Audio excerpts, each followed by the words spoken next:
Bayangkan, seorang pria berjalan di tengah gurun Mekah dengan pedang di tangannya dan satu tujuan di kepalanya, membunuh Nabi Muhammad SAW. Namanya Umar bin Khattab, pria yang ditakuti, pria yang keras, pria yang tidak pernah ragu menghancurkan siapapun yang melawan tradisi. Tapi tidak ada yang tahu bahwa perjalanan hari itu bukan akan mengakhiri sebuah kehidupan, melainkan melahirkan salah satu manusia paling hebat dalam sejarah Islam. Apa yang terjadi di tengah jalan itu? Apa yang bisa menghancurkan hati sekeras Umar?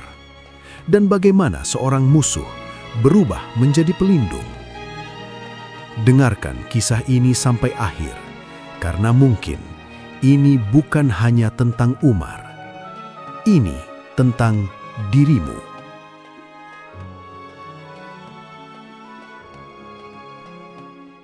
Mekah, kota perdagangan, kota tradisi, kota kekuasaan. Disinilah orang-orang Quraisy berdiri dengan bangga menjaga berhala-berhala mereka. Dan di antara mereka ada satu nama yang membuat banyak orang memilih diam. Umar. Langkahnya keras, tatapannya tajam, dan emosinya tak bisa ditebak. Ia bukan sekedar kuat, ia dominan. Di dunia Umar, yang benar adalah yang diwariskan nenek moyang, yang benar adalah kekuatan, yang benar adalah kehormatan Quraisy. Lalu datanglah Islam, ajaran yang mengatakan budak dan bangsawan itu sama, yang lemah punya hak, yang tertindas harus dibela. Bagi sebagian orang, itu adalah cahaya. Tapi bagi Umar, itu adalah ancaman. Dan dari sinilah sebuah kebencian lahir. Bukan kebencian biasa, tapi kebencian yang suatu hari akan berubah menjadi cinta paling kuat.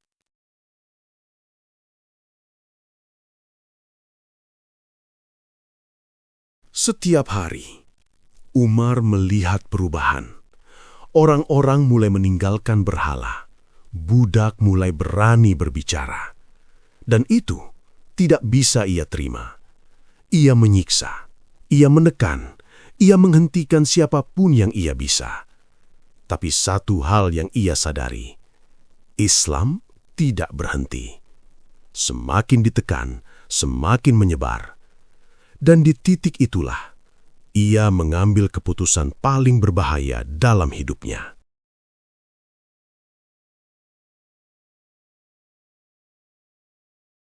Hari itu tidak berbeda dari hari lain. Tapi bagi Umar, itu adalah hari terakhir bagi seseorang. Ia masuk ke rumahnya, melihat pedang, mengambilnya, dan tanpa ragu, ia melangkah keluar. Tujuannya jelas, Muhammad harus mati.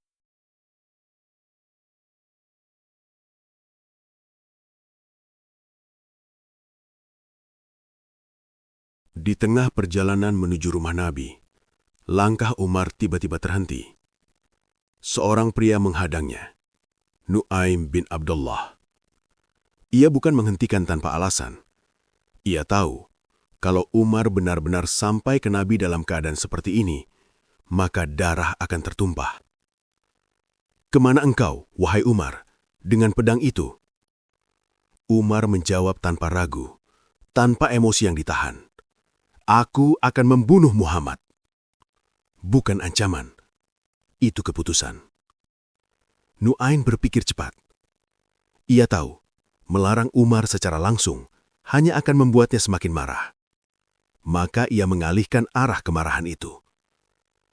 "Engkau ingin membunuh Muhammad, sementara keluargamu sendiri telah mengikuti ajarannya."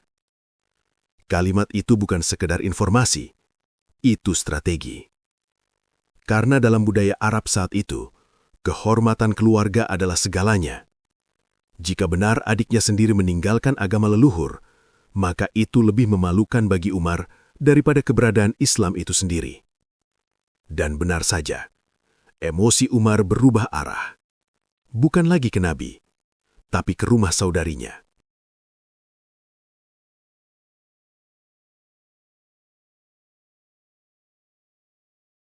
Rumah itu milik Fatimah binti Khattab dan suaminya Sa'id bin Zaid.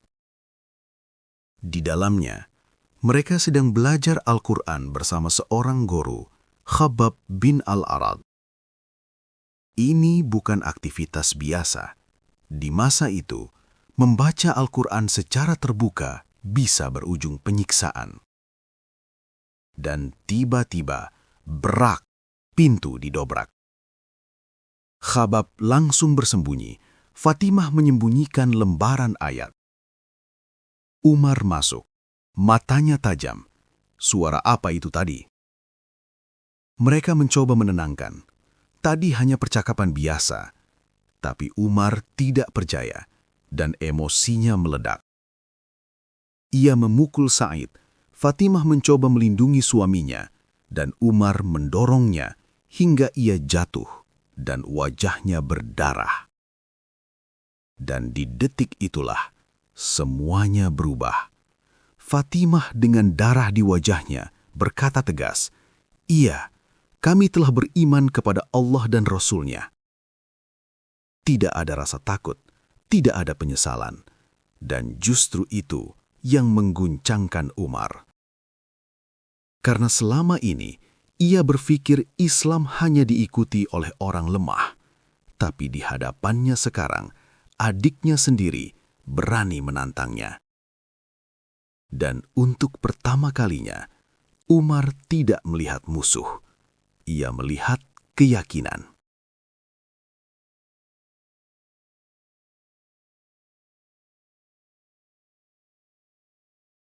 Umar mulai tenang. Nafasnya berat. "Apa yang kalian baca tadi?" Fatimah ragu, karena ia tahu ini bukan sekedar teks biasa. Ini Al-Quran. "Engkau tidak boleh menyentuhnya sebelum bersuci." Anehnya, Umar menurut. Ini bukan Umar yang biasanya. Setelah bersuci, ia mengambil lembaran itu. Yang ia baca adalah ayat dari surah Toha. Setiap kata tidak seperti puisi, tidak seperti mantra, lebih dalam dari itu. Ayat itu berbicara tentang Tuhan yang Maha Esa, tentang wahyu, tentang kebenaran. Dan di dalam hati Umar terjadi konflik besar. Logikanya berkata, ini bukan buatan manusia. Egonya berkata, jika ini benar, maka selama ini aku salah. Dan konflik itu menghancurkan dirinya dari dalam. Matanya berkaca-kaca. Dan akhirnya, Umar bin Khattab, pria yang tidak pernah tunduk, runtuh.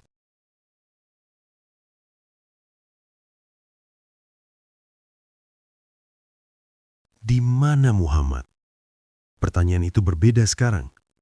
Bukan penuh kebencian, tapi penuh kebutuhan. Habab keluar dari persembunyian. Ia berkata, "Wahai Umar, aku berharap engkau adalah jawaban dari doa Nabi." Umar tidak menjawab. Ia hanya berjalan. Jalan yang sama, langkah yang sama. Tapi dengan hati yang sepenuhnya baru.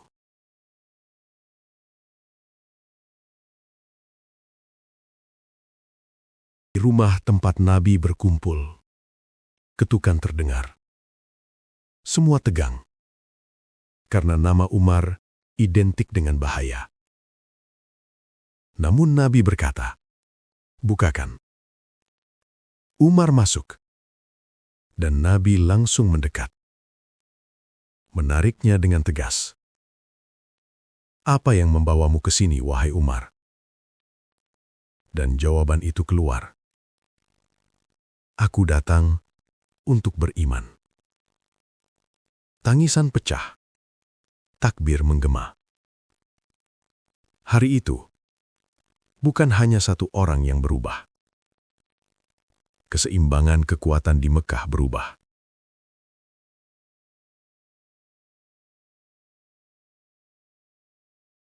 Sebelum Umar masuk Islam, umat Islam lemah secara posisi sosial. Namun Umar dan Hamzah bin Abdul Muthalib adalah figur kuat Quraisy. Dengan masuknya mereka, Islam tidak lagi terlihat sebagai kelompok kecil yang tertindas. Dan Umar berkata, "Jika kita benar, kenapa kita sembunyi?" Maka mereka keluar, sholat di depan Ka'bah, dan untuk pertama kalinya, Islam terlihat oleh semua orang.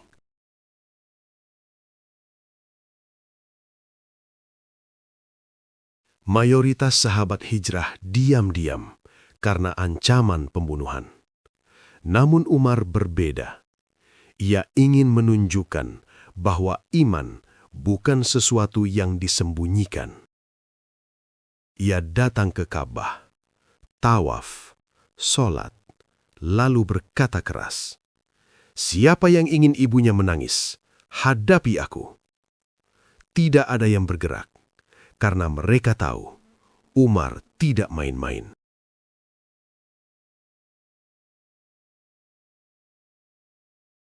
Ketika Nabi wafat, itu bukan hanya kehilangan, itu guncangan besar bagi seluruh umat.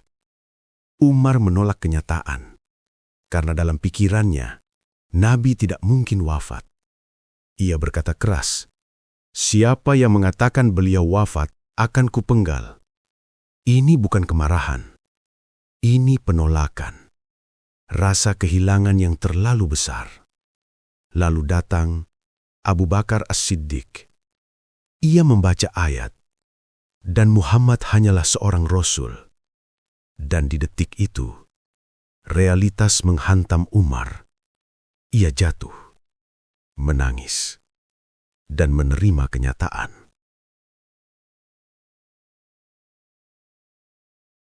Ketika menjadi pemimpin, Umar tidak berubah menjadi raja. Karena dalam pikirannya, kekuasaan adalah amanah. Dan amanah akan dimintai pertanggungjawaban. Ia berkeliling malam, melihat rakyatnya. Ia menemukan seorang ibu memasak batu, bukan karena bodoh, tapi untuk menenangkan anaknya yang lapar. Umar menangis karena ia sadar ini bukan kesalahan ibu itu, ini tanggung jawabnya.